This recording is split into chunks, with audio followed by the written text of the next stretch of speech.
बच्चों, वर्ग दशम में पढ़ने वाले विद्यार्थियों ध्यान दें।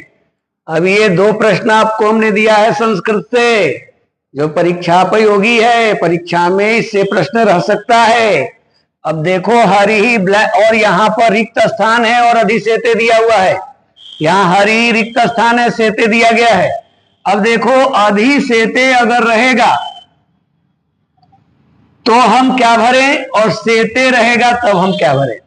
यानी हरि जो है बैकुंठ में सोते हैं, बैकुंठ में निवास करते हैं, बैकुंठ में सोते हैं हरि, तो हरि ही।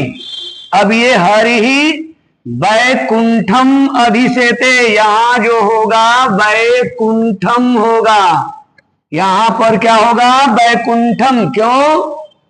क्योंकि अधि सिंह अस्था शाम कर्म, अधि सिंह अस्था शाम कर्म। सूत्र कहता है कि देखो अगर सी अस्था आस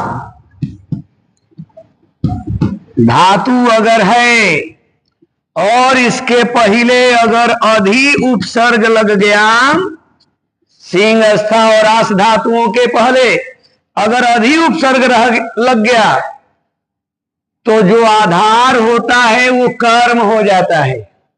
और आधार जब कर्म होगा तो द्वितीय विभक्ति लगेगी, तो हो गया हरि बैकुंठम अधिसेते, यानी द्वितीय विभक्ति का प्रयोग करेंगे। लेकिन अगर यहां अधि उपसर्ग नहीं लगा है, केवल सेते दिया गया है, तो अब चूंकि आधार है अधिकरण, आधार जो होता है वो अधिकरण होता है, और अधिकरण होता है तो सप्तमी विभक्ति लगेगी, यानी बैकुंठे सेते। हरि बैकुंठम अधिसेते, अधि लग गया तो बैकुंठम द्वितीय विभक्ति किस सूत्र से, तो अधि सिंह अस्था शाम कर्म सूत्र से। क्योंकि कहता है कि सिंह अस्था और आस धातु के पहले अगर अधि उपसर्ग लग जाए तो उस समय द्वितीय विभक्ति लगेगी, क्योंकि आधार कर्म होता है।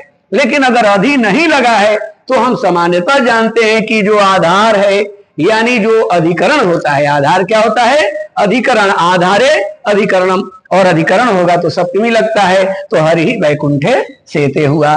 तो अधि सेते रहेगा तो बैकुंठम और सेते रहेगा तो बैकुंठे।